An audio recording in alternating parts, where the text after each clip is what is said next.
अस्सलाम वालेकुम गाइस। आज जिस मौजू पर हम लोग बात करने वाले हैं वो है पहली जंग अज़ीम यानी कि वर्ल्ड वॉर वन।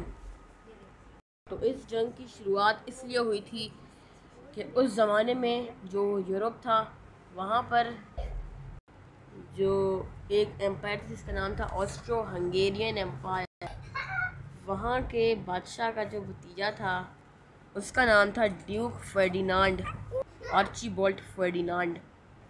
तो जब वर्ल्ड वॉर वन ख़त्म हुई थी तब जो ऑटोमन एम्पायर, तब वहाँ पर जो थे बाल्कन कंट्रीज़, जो इस वक्त आप मैप पर देख रहे हैं वो हैं बाल्कन कंट्रीज़।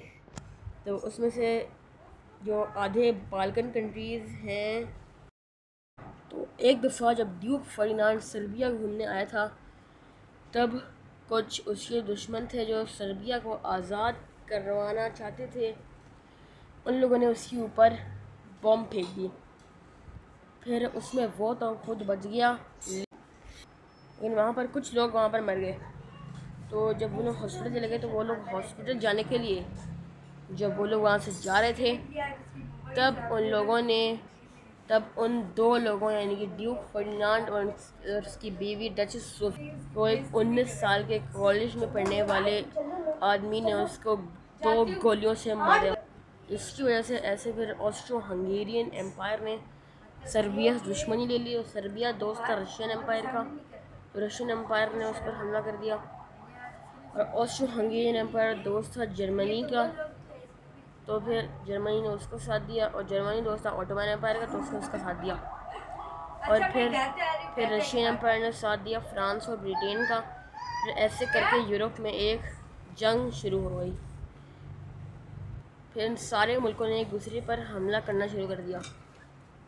फिर आखिरकार ये जंग शुरू हुई थी 1914।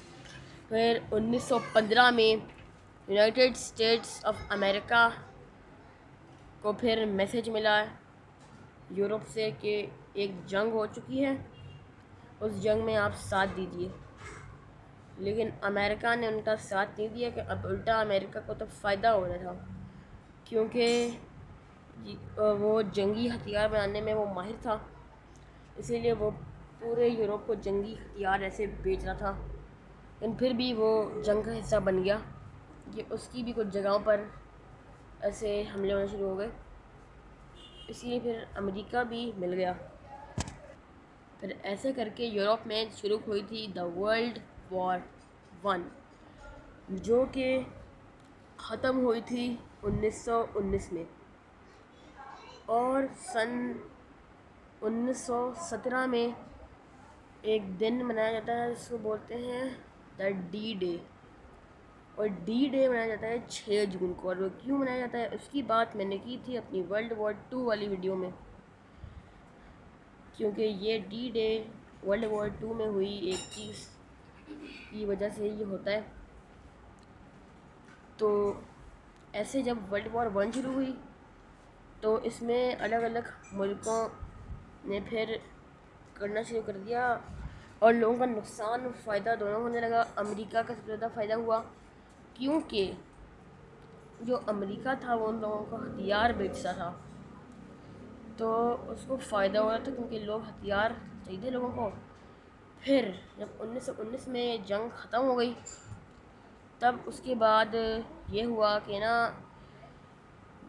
ऑटोमन एम्पायर था वो तो ख़त्म हो गया, क्योंकि फिर वहाँ पर मुस्तफ़ा कमाल था तो उसने उसको ख़त्म कर दिया।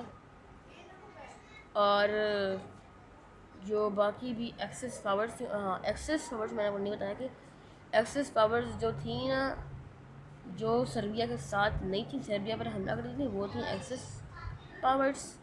और जो सर्बिया के साथ थी वो थी अलाइंस फोर्सेस। तो सारी एक्सेस फोर्स में उनमें से एक जो थी ऑस्ट्रो हंगेरियन एम्पायर वो तो टूट गई, वो बन गई ऑस्ट्रिया और हंगरी। और जो फिर उसके बाद ऑटोमन एम्पायर टूट चुका था, ऑस्ट्रो हंगेरियन एम्पायर भी टूट चुका था। अब जो बचा था वो था सिर्फ और सिर्फ जर्मनी। तो इसीलिए जो सारा नुकसान का इल्ज़ाम था वो फ्रांस, ब्रिटेन और यूएस ने जर्मनी पर लगा दिया कि अब जर्मनी को देने थे $33 बिलियन।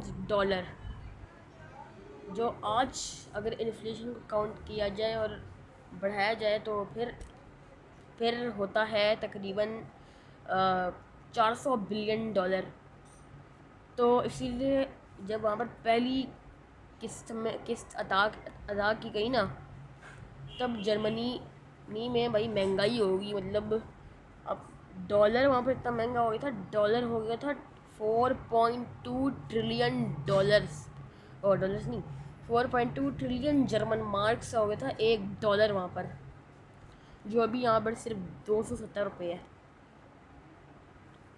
और एक ब्रेड की कीमत हो गई थी 200 billion dollars, 200 billion German marks. तो इतनी महंगाई हो गई थी वहाँ पर जर्मनी में, तो यही फिर एक वजह बनी जिसकी वजह से फिर हिटलर के ये लोग थे, उन्होंने हिटलर की बात मानी और हिटलर वहाँ का लीडर बना, और फिर शुरू हुई वर्ल्ड वॉर 2।